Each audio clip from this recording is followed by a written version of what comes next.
buenas amigos de Agenda Económica. Gracias por estar en una entrega más de su programa que lo hacemos con mucha dedicación cada semana.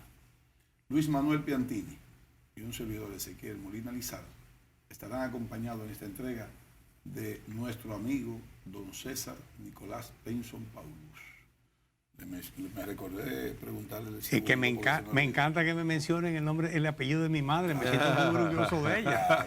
Yo le pregunto a la gente cuando en televisión le pregunto, ¿cuál es su segundo apellido? El de Manuel Piantini Muni. Sí, sí. Mi mamá protestó una vez porque yo no me ponía el segundo apellido. Pero tú no tienes madre. Y en mi caso, con el nombre, con la primera parte del nombre, la gente cree que es suficiente el tener el nombre de la calle. Nicolás Benson, sí. Fabuloso. Y tu mamá era alemana, de origen alemán. Era holandés y después finlandés. Ahora resulta que son finlandeses. Don César, gracias por estar con nosotros. Bienvenido a su programa. Tú sabes que yo me siento parte de este asunto. ¿Usted nos había abandonado o nosotros no estábamos invitando? Usted no me estaban invitando. No, señor, no se ponga adelante. Con don César vamos a hablar de todo lo que es economía, ¿no? Y usted fue miembro de la Honorable Junta Monetaria, ya está retirado. Con una gran satisfacción. Retirado de la Junta, pero no retirado de la vida. No, muy activo en muchísimas otras cosas. Y actualizado, sigue también metido en el grupo empresarial.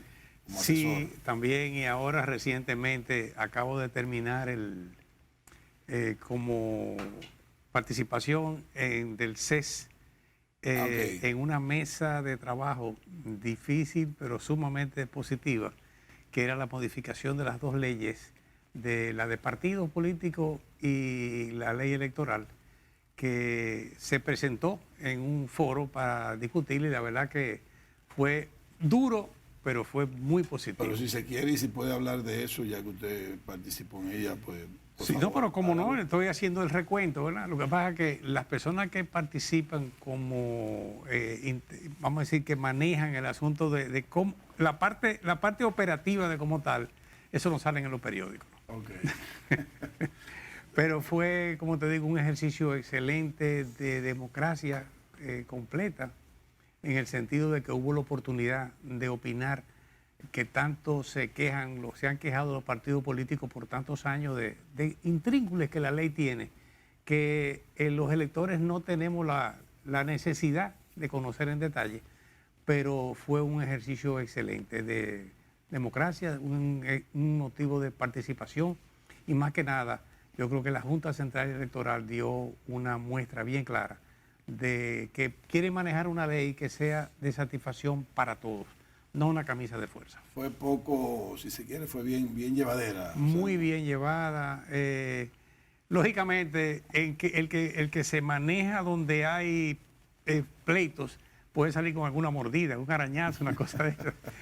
Pero verdaderamente fue un hermoso ejercicio y participativo. Los partidos políticos hicieron su tarea, se presentaron un proceso largo, porque la última reunión debió haber sido al día siguiente del asesinato de Orlando Jorge Mera, que fue uno de los participantes más activos allí en representación del PRM. Sí, porque él representaba el partido. Ajá, pero que en ese foro también representó al PRM con mucha elegancia, con mucho respeto sobre todo. Sí, Orlando era un armonizador, ¿eh? Y tú estás ahí como miembro voluntario. Miembro. Yo no sé si voluntario, claro. Eso fue una escogencia. Esa era una área que te conocía a ti. Bueno, yo no en el plano político, pero sí como moderador en el asunto. Y mira, me enamoro de la posibilidad de alguna vez de servir hasta de elementos de, vamos a decir, de arreglar esos problemas que se hacen entre los grupos nacionales. Armonizar. Sí. De armonizar básicamente lo que hacía Agripino. Interesante, porque aquí falta ese tipo de personas. En materia plenamente política, Orlando Jorge Mera era muy bueno en eso. Los mismos partidos políticos lo reconocen todos, que le gustaba armonizar, le gustaba conciliar. Así se manifestó allí, porque había posiciones encontradas, muy difícil, sobre todo en un grupo político y de gente que ha sido esa su vida, que se le presente la oportunidad de discutir, pues sí, hay uno que otro que evidentemente quieren oírse a sí mismos, pero verdaderamente los aportes fueron muy ricos. y las mujeres se destacaron en esa parte. Qué bueno. Entonces, mientras tanto no puede dar detalles. No detalles, realmente no hay mucho más que decir, lo importante es el resultado, que eso fue al final inclusive la satisfacción mía de que todo el mundo quedó conforme, el respeto individual, el asunto de recibir a veces presiones, y señores, es muy difícil a un político limitarle el tiempo. Sí, cómo no. Sobre todo cuando en esos circunloquios que se va muy lejos del origen, y tenía que llamarle la atención diciéndole, como hacen los jueces, concluye al fondo, que es lo que te quiere decir. Pero se hizo de manera agradable y me gustó mucho el resultado final con los propios actores de este asunto, de los satisfechos que se sintieron de mi participación en esta cosa. Y una pregunta indiscreta, en la repartición de los cuartos, ¿cómo quedó el asunto? Yo no sé quién tiene los cuartos míos. Digo que los partidos... hay una ley ahí que dice... Pero ese fue un tema también. Ese fue un tema. Hubo una parte importante, y es que los partidos políticos tuvieron la oportunidad de enviar todas sus consideraciones acerca de cada uno de los aspectos más controversiales de la propia ley. Lo del dinero está definido, evidentemente, los chiquitos se resienten mucho, los partidos pequeños, sí. Los grandes lo que quieren es todavía más, no hay duda. Pero como te digo, el ejercicio fue de lo más armónico porque todo el mundo tuvo la oportunidad de establecer lo que creía. Eso es un paso anterior a la llegada a las cámaras, porque quienes tienen que decidir acerca de las propias leyes son los legisladores. Pero es un ejercicio adelantado de lo que los partidos políticos desean. Y yo creo que, por eso creo que fue sumamente importante. Se anunció en estos días que la mesa había terminado. Otra cosa es que esos resultados se van a llevar al Consejo, al CES, pero básicamente van a pasar casi de inmediato a la Cámara, que ya han avanzado en su proceso de analizar las leyes. Qué bueno. Pero mira, César, aprovechando tu expertise como empresario y como líder empresarial. Confieso que he vivido, yo he hecho muchas cosas. Bueno, mira, hay algo que, teniéndote a ti aquí, quisiera aprovechar porque siempre me ha preocupado, y es la lentitud del sector industrial nacional en desarrollarse y en crecer. Yo viendo eso, mi posición, y la he externado en varias oportunidades, es que el país se convierte en una zona franca completa. Quizás eso sea una solución a muchos problemas particulares, porque aquí hay varios regímenes de producción, inclusive el que produce para el mercado local, que es el que hay que ponerle, yo digo que la medallita del Santo Niño de Atocha, porque la verdad que son héroes poder subsistir. Muchos de ellos quebrados sin saberlo. Eso es lo difícil de esta situación. Se han mejorado muchísimas cosas. Lo de la competencia sigue siendo también un aspecto muy difícil, sobre todo después de aquel acuerdo con Centroamérica. Tenemos para el año que viene una situación del arroz que pudiera ser que agravara esa propia situación. Pero yo comparto contigo la opinión de que ha sido el sector industrial muy lento en reaccionar, en aprovechar y en actuar. Los narcotraficantes han aprovechado la posición geográfica de República Dominicana de manera más inteligente que los propios empresarios dominicanos. Nosotros inclusive, como país, hemos involucionado a no tener una flota mercante, cuando ya la tuvimos una vez. En una ocasión era doña Tatá Monclús, que tenía goletas, y que la gente se puede reír, bueno, pero era una flota mercante. Entonces los productos dominicanos andaban por todo el Caribe, por todos sitios. Hubo también un militar que se metió también empresario, que es el que tiene Anabarca, que es una empresa que existe al lado de la base naval de Las Calderas, donde arreglan barcos del mundo entero. Y él tenía una flota de barcos pequeños que quiso lanzar en ese propio asunto, pero lo hizo sin el apoyo gubernamental. Desgraciadamente. Este tipo de cosas no solamente puede ser el empresario, por atrevido que sea y por las cosas que tenga, ¿verdad? hace falta a veces el Sí. apoyo gubernamental. Sí, así mismo es. Yo estoy con ambos, pero yo creo que también hay que darle en el beneficio hacia los empresarios, es que el poco apoyo no de un gobierno, sino del De Estado los gobiernos. en políticas públicas para desarrollo industrial. Por ejemplo, el sistema energético dominicano ha sido un desastre y no hay un país que se pueda desarrollar con un sistema energético como el que hemos tenido nosotros por años. Los industriales han tenido que costear mucho la parte energética, pagándola sin recibirla y produciendo su propia energía con plantas eléctricas y escaseando un combustible. O sea, creo que también esa parte. La otra parte es la parte laboral, que hemos estado siempre totalmente atrasados. Pero por eso te decía de que son héroes. El que logra producir aquí y subsistir durante un tiempo es realmente una situación heroica. Tú abres el periódico para ver qué cosa nueva hay que te va a afectar en el negocio tuyo y en lo que es el asunto de la producción. Entonces vivimos de sorpresa en sorpresa. Y no es extraño, se murió fulano de un infarto. Oye, que abrió el periódico y vio que su negocio se estaba cayendo por una decisión a veces absurda, tomada por quienes se supone que lideren. Y no me refiero a los empresarios, sino desde el punto de vista de los gobiernos. Hay un punto que tal vez la gente lo ve, si se quiere, de poca importancia. Ya el complejo industrial de Herrera, que era lo que era desde la Luperón, desde la independencia, toda Luperón, diríamos que algo más allá de la Isabel Aguiar, y vamos a decir que llega hasta la Kennedy, por así decirlo, no es tan amplio. Añadir un pedacito. Vamos a añadirle un pedazo. Fíjense que ese mismo complejo que se creó para eso fue invadido internamente por otras cosas que no eran ninguna empresa ni ninguna industria. Y ahora mismo, que hay pocas industrias, hay empresas, muchas empresas, pero pocas industrias, las áreas públicas que son invadidas, Luis Manuel, ustedes no se lo imaginan. Yo lo De conozco. hecho, hay un mercado Sí. que bloquea 4 calles, Ujú. donde le invaden hasta la verja a un laboratorio que tiene años Cierto. y que crea empleo. Entonces, todas esas cosas, toda esa irresponsabilidad política, simplemente por voto, le ha creado un problema a la industria dominicana. Cierto. Por poner un ejemplo. Y ese ejemplo vale la pena decir que el ingeniero Andújar, el actual síndico de la zona oeste, ha sido muy solidario y en algún momento desalojó áreas enteras. Sí, el mercado de la pulga fue uno. en la Guarocuya, pero ahí dentro En de la la zona Guarocuya, industrial, la falta ese Guarocuya, mercado ahí, sí, el mercado que está pero en la universidad. el mercado que es una creación de Inespre, fue una aberración. Y como tú mencionas, hay empresas que están tremendamente afectadas por decisiones incorrectas.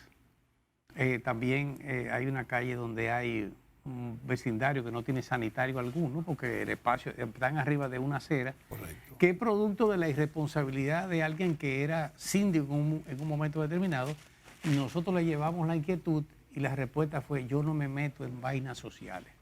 Ajá, pero eso no se llama social, es una invasión, que inclusive no comenzó donde está.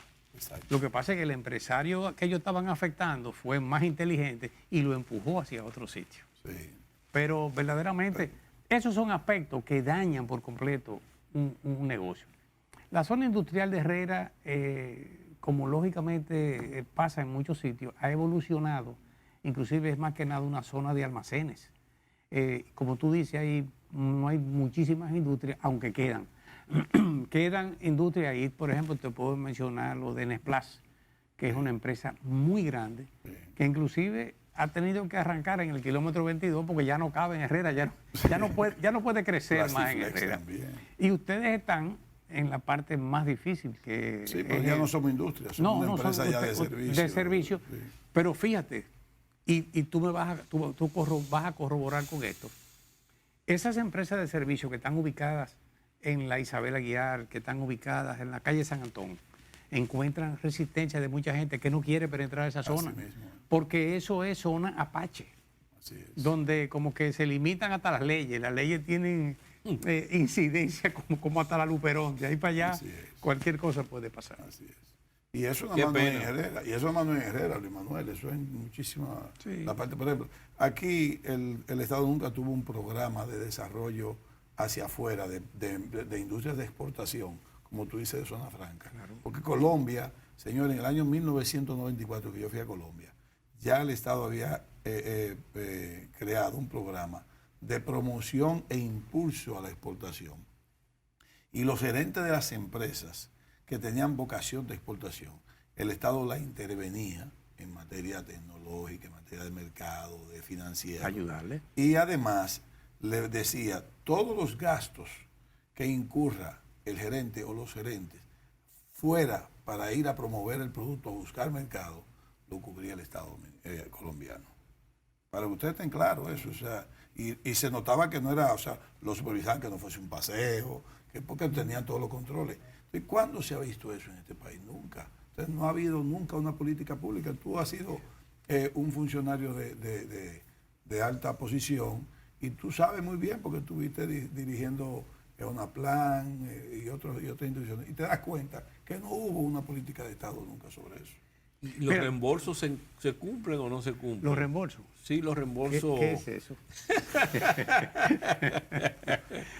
Para los exportadores. No, ¿tú recuerdas que Nedoca, el doctor Hernández, sí, tenía lo que le dieron de una importación, era un drawback, una cosa parecida. Sí, drawback, Lo tenía en un cuadrito. Porque, oye, me fue una cuestión ridícula y fue tan poco. Inclusive eso ha mermado lo que es la confianza en el Estado.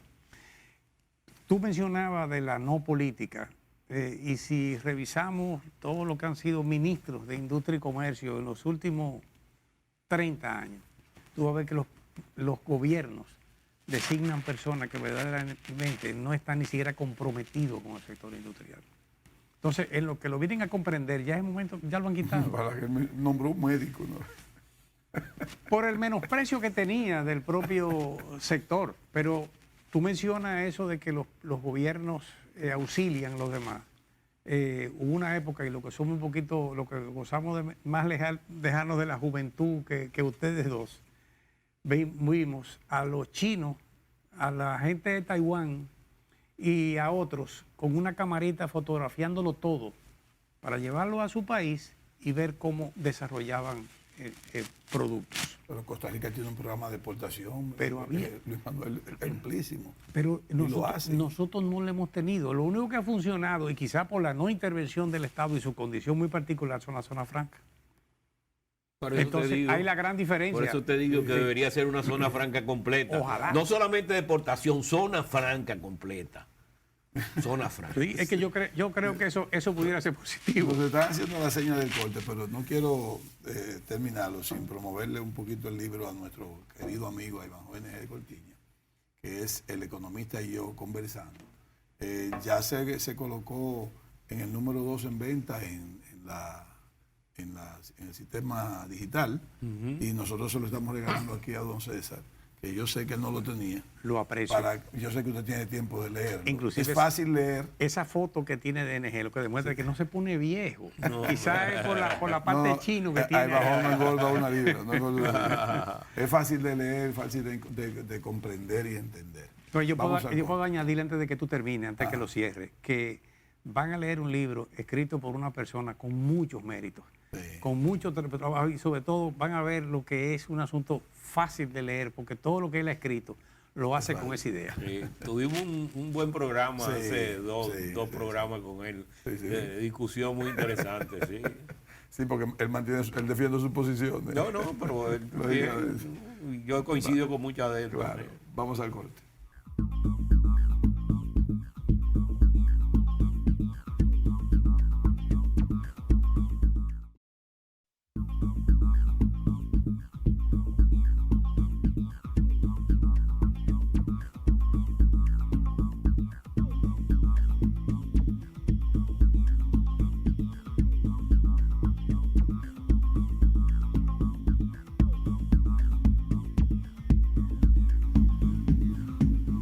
Continuamos conversando con don César Nicolás Penson Paulús.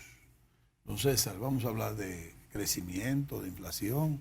Usted estuvo en la Junta Monetaria, usted de economía sabe. Bueno, aprendimos algo ahí. Díganos qué proyección usted ve en la parte de la guerra, en el mundo. Particularmente lo que es la inflación ha sido, yo creo que el dolor de cabeza de los últimos tiempos de los hacedores de política monetaria, porque nos está llegando un asunto inflacionario, una inflación importada, en el cual no podemos tener incidencia de ninguna índole, agravada por la situación de la guerra que los rusos iniciaron, pero que se ha convertido en un empuje negativo para el país. Conociendo muchos de los intrínculos más que de la Junta Monetaria, del manejo y sobre todo del gobernador del Banco Central, yo sé que ha tenido que emplearse a fondo, sobre todo en esos aspectos que van un poquitito más allá de lo que es la política monetaria como tal, tratando de que los efectos sobre la economía nacional no sean tan graves como pudieran serlo. De hecho, la meta de inflación era casi un 5% y mira por dónde anda. 9 y contando. Y 9 y tanto que inclusive, afectado como yo estoy viendo el campo, eso también puede incidir un poquitito más en lo que estamos viviendo. Nos ayuda con una tasa estable, una tasa de cambio estable. Eso nos ha ayudado por muchísimos años. Inclusive, ahorita que hablábamos del sector empresarial, una de las grandes quejas del sector empresarial era la incertidumbre con la tasa de cambio. Hace muchísimos años que eso se salió ya de los temas importantes del sector. Yo creo que inclusive vimos un fenómeno extraño, fue que el dólar bajó un poquitito durante un tiempo, lo cual, y digo extraño porque siempre la tendencia era a subir y el gran miedo es aquella expresión de dejarlo deslizar, que eso se convirtió en un elemento fatal.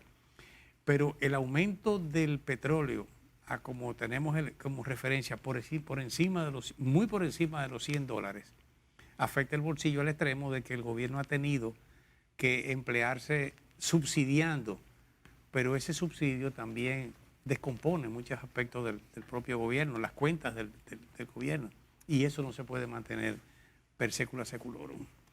El asunto de la tasa de cambio estable está bien, perfecto, eso te ayuda a que la inflación no sea más de lo que está, pero sigue desmotivando las exportaciones. Es un cálculo cronométrico que tú puedas decirnos, ¿no sería mejor tal vez dejarlo subir un poco para que las exportaciones nuestras no se desmotiven? No, es que yo no creo que en una situación internacional como la de ahora haya una desmotivación a las exportaciones, porque también hay las monedas en Centroamérica y América del Sur se están apreciando, porque mira el dólar, está a 102 el euro, casi prácticamente igual al dólar, algo increíble. Y ya la libra esterlina también se ha apreciado bastante con relación a la libra esterlina, o sea que hay por el aumento de las tasas de interés en los Estados Unidos y porque la economía norteamericana está creciendo más que la europea, hay mayor confianza en la economía americana. Y por eso es que tú ves que hay una apreciación en el dólar. Pero el problema de la inflación, César, y yo escribí un artículo en febrero del año pasado, el 27 de febrero, que decía hacia dónde va el norte.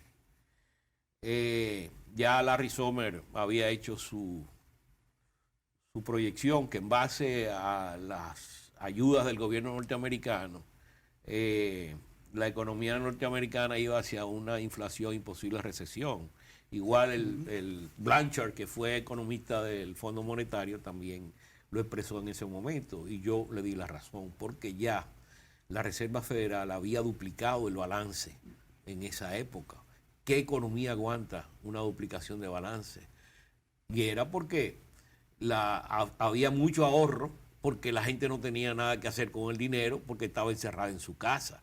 Pero en el momento en que se abriera esa puerta, eso era una avalancha de dinero en la calle, ¿no? O sea que también fue una locura de la Reserva Federal y del que se llevó de la teoría monetaria moderna que dice dale para adelante hasta que comience la inflación a despuntar. Y eso es lo que ha pasado, que no lo tomaron a tiempo. Porque hay un elemento adicional en esto y es la especulación en los mercados, que no se está hablando de eso. Y el expresidente Leonel Fernández lo dijo en la primera crisis del año 2008-2009, que habló sobre la cantidad de dinero que había en los mercados que estaba especulando en las materias primas. Inclusive eso se llevó a las Naciones Unidas. Y eso es también, o sea, buscando el dinero fácil, buscando rentabilidad fácil en los mercados. Y es ese manejo que tú ves y baja, y sube y baja, y agarrando a los ingenuos que no saben que lo que están es manejando el mercado para poder hacer ganancias con relación a los inexpertos. Las grandes cantidades de los grandes fondos de inversiones que están en eso, muchos de los efectos en el mercado de materia prima es pura especulación. Hay un faltante, estamos de acuerdo, pero también hay una presión adicional por la expansión monetaria. Lo coincido contigo plenamente con este asunto. El gran problema inclusive de esos capitales, el temor, y se ha legislado mucho en ese sentido, o se han tomado decisiones en ese sentido, evitando esos capitales golondrinas que vienen simplemente buscando una ventaja en un momento determinado y luego se te van. Sí. Yo creo que la estabilidad del país también ha tenido mucho que ver con la confianza que el inversionista tiene, sí, y que se ha colocado en República Dominicana. Mira, la situación de China, el costo de los fletes y los demás, es una buena oportunidad para la zona franca y para el país mismo. Al gobierno le falta, a los gobiernos le ha faltado tener un sentido de inteligencia. Y digo inteligencia es averiguar de los mercados qué cosas podemos satisfacer nosotros aquí. ¿Qué cosas podemos hacer en las que seamos competitivos? Ha sido todo lo contrario. El proceso ha sido inverso, donde el que era de alguna manera exitoso se le serrucha el palo aquí para que no lo sea. Pero yo entiendo que tenemos oportunidades. El Fondo Monetario Internacional en la semana pasada, esta misma semana que termina hoy, o la otra comienza, yo no sé si el domingo es cuando comienza la semana o termina la otra, pero como sea, el asunto es que el Fondo Monetario señalaba de los riesgos que tenía la economía dominicana. Sí, es verdad, porque ante esta incertidumbre en el exterior, pues hay muchas cosas que hay que manejarlas con mucho cuidado y otras en las cuales no tenemos incidencia de ninguna índole. Pero hay en eso, César, yo creo que hay una gran irresponsabilidad de los organismos internacionales, porque nosotros somos miembros de esa organización para que nos den servicio en momentos que hay situaciones muy difíciles. Y estas son situaciones que los países miembros no la han creado para que ellos se mantengan siendo asesores o consejeros y no actuando responsablemente, viniendo en apoyo de estas economías que han tenido que endeudarse por el COVID, muchas de ellas, y ahora por el problema del petróleo. Y no es culpa de esas economías. Sin embargo, estos organismos internacionales no han creado las bases y la fuente suficiente para darle apoyo. La secretaria del Tesoro, la Yellen, el año pasado, inventó ahí una ayudita que no representó nada, prácticamente. Eso era para una satisfacción de que sí que hubo un apoyo y no fue ningún apoyo. Simbólico. Eso es, nada. Pero al contrario, todo el dinero se lo capturaron ellos. Exacto. Porque son los grandes participantes en las cuotas. Y mientras mayores tu cuota, más recibe. Y ellos tienen el 75% de la cuota. Entonces, que todo el dinero fue hacia ellos. O sea, que hay una situación mundial donde los países de ingresos medios como nosotros estamos abandonados. Y es lo que tú dices. Los gobiernos no hacen esfuerzo tampoco. Porque América Latina es el principal productor de energía en el mundo. El principal productor agrícola en el mundo, América. Y vamos a poner América entera. Esa reunión de la cumbre en Los Ángeles fue para crear alianzas energéticas y alimentarias. Sin embargo, ¿qué fue lo que se habló? De derechos humanos, de democracia. Disparate, porque mientras los pueblos tengan hambre, la democracia va a ser muy difícil mantenerla. Y nosotros somos como continente mayor productor de energía aún teniendo pocas plantas atómicas. No, energía fósil de gas y petróleo. Y nosotros y los americanos juntos. Claro. Porque el problema de los americanos es que eran los principales productores y vino este señor Biden y dijo, no, aquí no va a haber más extensión de terreno para explotación de los fósiles, y vinieron los árabes y se cogieron el mercado otra vez. Porque ya los americanos tenían controlado el mercado, pero por una mala política, estúpida mala política, porque usted tiene su programa, está bien, como vino Abinader que tenía su programa, pero se dio cuenta que había una situación que se le salía de la mano y no podía aplicar ese programa. Ah, no, Biden vino con un programa y quiere aplicar obligatoriamente el programa. Es una situación bien difícil que hay en el mundo. Se le fue de la mano, porque fíjate, aquí no hubiera crisis alimentaria a nivel mundial si el grupo de los 5 se hubiera planteado hacer una masiva política de producción alimentaria para sustituir la producción alimentaria de Ucrania y de Rusia.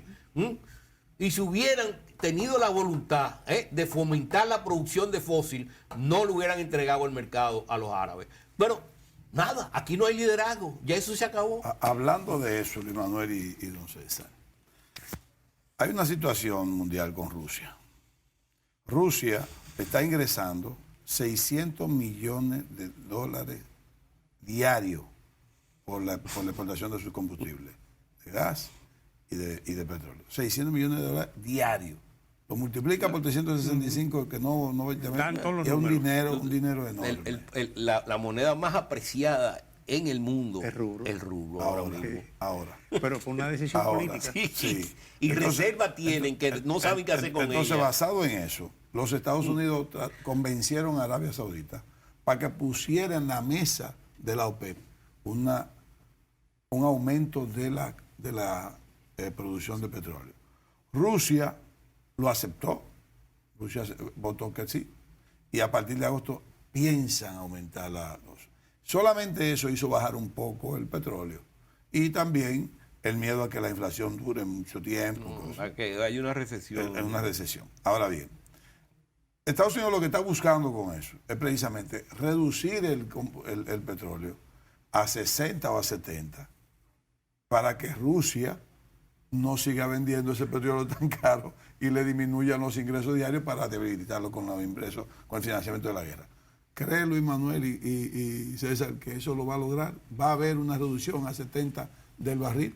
Aunque ustedes no son expertos en petróleo. Yo creo que no. Yo creo que no. Inclusive Biden, que tiene muchas lagunas, no se ha... Está la laguna Grigri ahí. Y el lago Enriquillo. Sí, él no se ha llevado de una máxima universal que se aplica en toda la disciplina. Lo que está bien no se jurunga. Él se puso a jurungar la cuestión del petróleo y mira cómo le ha resultado. Pues la cuestión es que tú dices que desde la oposición o desde la campaña, lo que fuera, y tú mencionabas a Luis Abinader como tal, una cosa es afuera. Cuando usted llega se encuentra con que la cuestión es de otra manera totalmente diferente y deja tu programa para subsistir. Yo creo que definitivamente eso no se va a dar. No va a lograr que los árabes bajen, aumentando la producción, bajen el precio hasta donde él quiere. También tiene sus intereses, porque también Venezuela, su enemigo supuesto, también se ha beneficiado de un precio más alto. No se ha beneficiado más porque le ha bajado a 30, el 30% produce nada más. Bueno, no se han beneficiado más por el problema interno que tienen ahí mismo con todas sus cosas, ¿verdad? Por el loco viejismo que hay ahí. Pero fíjate, tú que hiciste la pregunta, oye, Ezequiel, estaba pensando. Se pega. Ezequiel y César. Fíjate, cuando Biden se da cuenta de la metida de pata, entonces presionó a los productores americanos a que aumentaran la producción. ¿Y qué dijeron ellos? No, con el precio como está ahora, nosotros somos más rentables. Exacto. Con menos, con un chin. No, para que tú veas, ¿verdad? Y eso, la reunión que hubo en Europa ahora fue básicamente para tratar de cómo le ponían un tope al petróleo ruso. Así y no pudieron. No pudieron. Porque el mercado es el que determina. Claro. No, Inclusive las sanciones contra Rusia hoy no le están siendo tan fáciles como al inicio. Además de que Estados Unidos cometió otro error. También comenzó a pelear con China. Entonces puede pelear con los dos grandes. Pelea con uno a la vez. No, además están el mercado el petróleo ruso lo están comprando con descuento los hindú, los chinos. Y a Alemania todavía compró una le gran está parte. saliendo bien a los chinos que le está saliendo bien. Para que tú veas, a los chinos que le está saliendo bien la cosa. Inclusive los alemanes comprando el gas.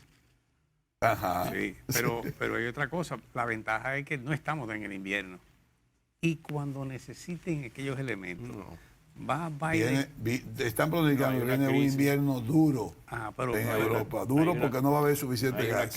Una crisis. Pero grande. de esa crisis, ¿se respetarán los intentos y los deseos de Biden? Todo el calentamiento de casa y de empresa es con gas. Pero sí, por eso, pero es que no tienen alternativas, César, porque si los rusos ya les cierran y le mantienen cerrado, por más apertura que tengan, no tienen la capacidad para captar gas que vengan de otros mercados. De otros lugares. Sí, ellos ahora es que están construyendo. Es que el gasoducto existe, sí, el de los rusos. El ruso, pero está cerrado. Pero eso se abre más fácil que construir otro. Pero tiene que pero ¿qué dijo Dura 3 años. Quítanos las sanciones. Claro. Claro. Quítame las sanciones. No, Putin dice, no me lo habla. No me lo habla. El problema es tuyo. No, y el problema es tuyo. Los rusos saben los problemas que ocasiona Vamos a el hacer la invierno. última pausa. Quédense con nosotros.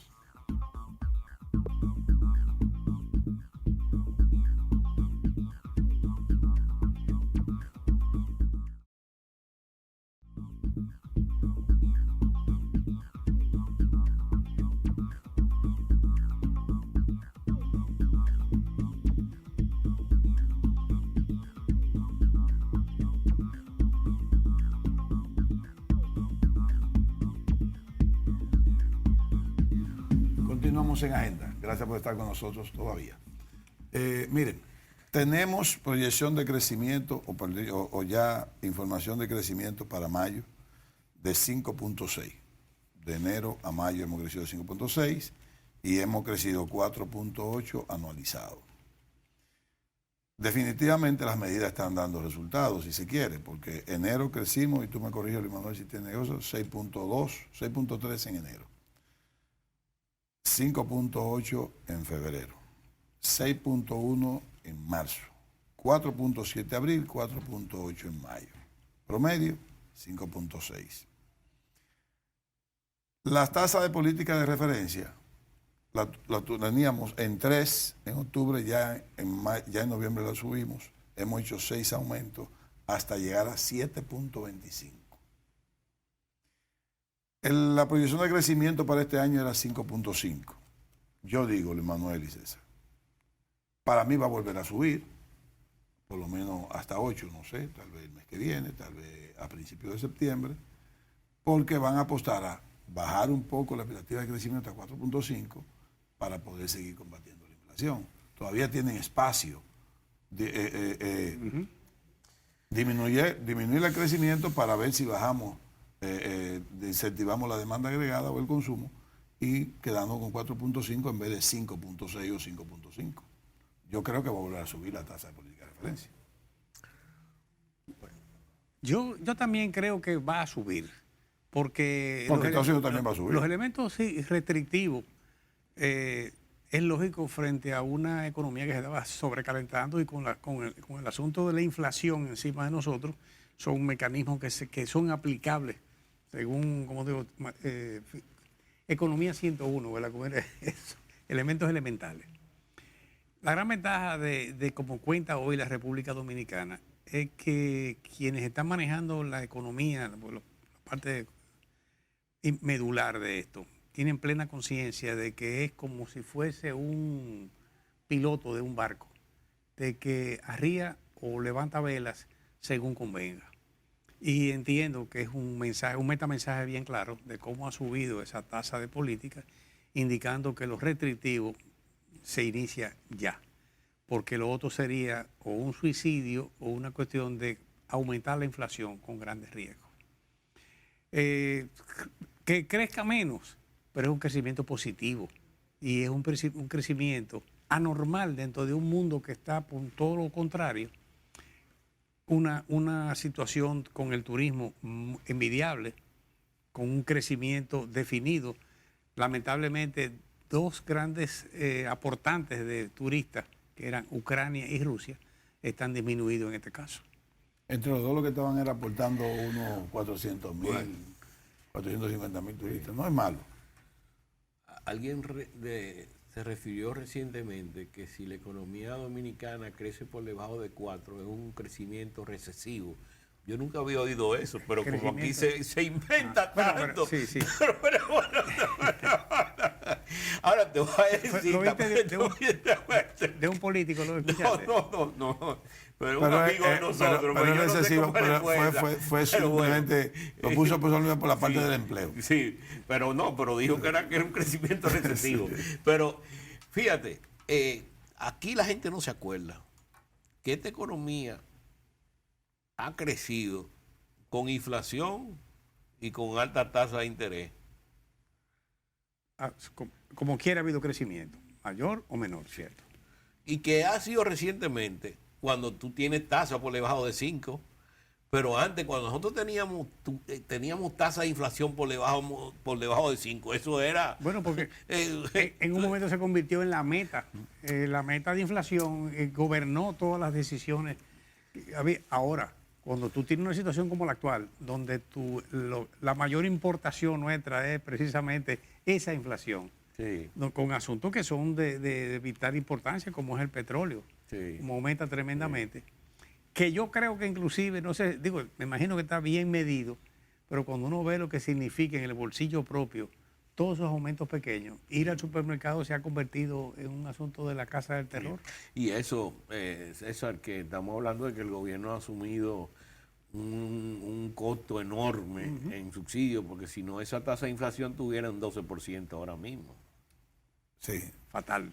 Sí, porque recuerda que para mí es una inflación, para mí no, eso también lo han dicho otros, es una inflación represada, el combustible sigue subsidiado. Sí. Pero, Luis Manuel. Ahora esa tasa va a comenzar a bajar. ¿Por qué? Porque la base va a comenzar a subir. Porque acuérdate que en junio del año pasado fue que comenzó la inflación. Entonces tú vas comparando una base con relación a la otra base. Y mientras durante los primeros 6 meses tenías una base pequeña, los últimos 6 meses fueron una base alta.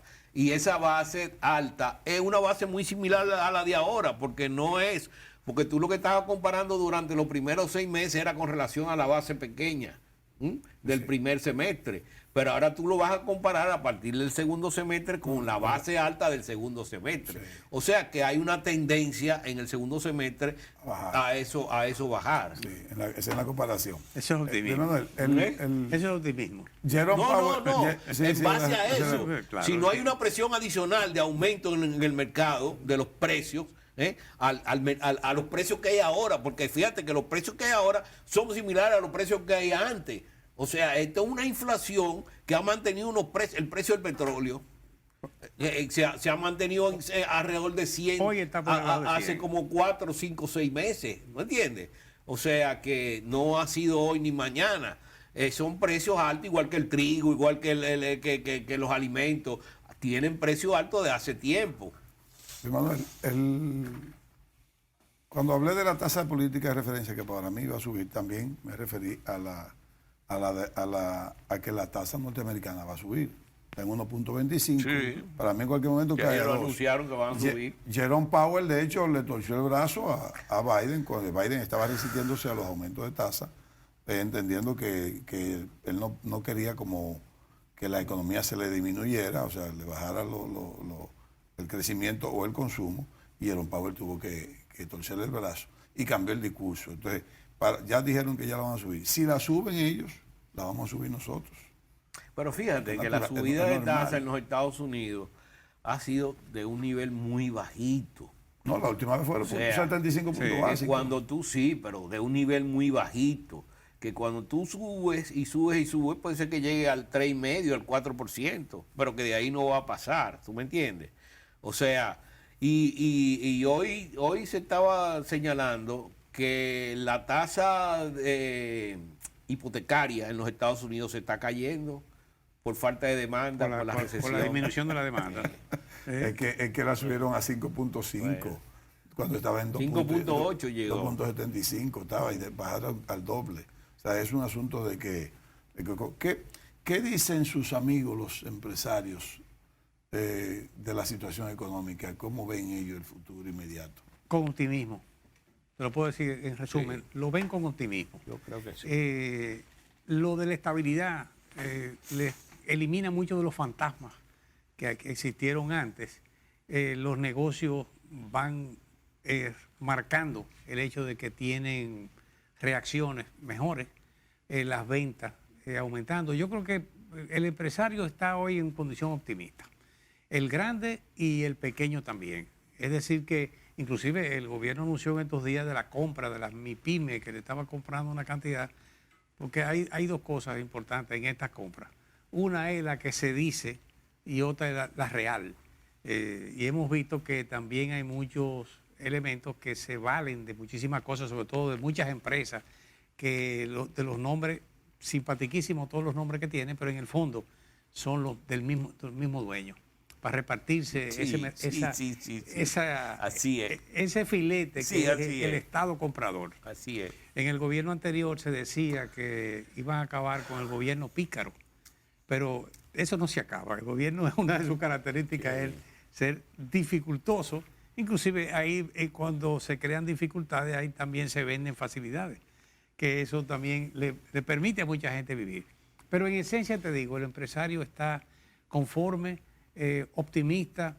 Quizás le falta aprovechar una serie de factores para no solamente aumentar su producción, para ser más creativo, para poder lanzarse en otros mercados que está dejando China de hacerlo. Es decir, satisfacer en los Estados Unidos el gran mercado desde República Dominicana es un reto, que yo no sé si hay plena conciencia en el empresariado de esas oportunidades.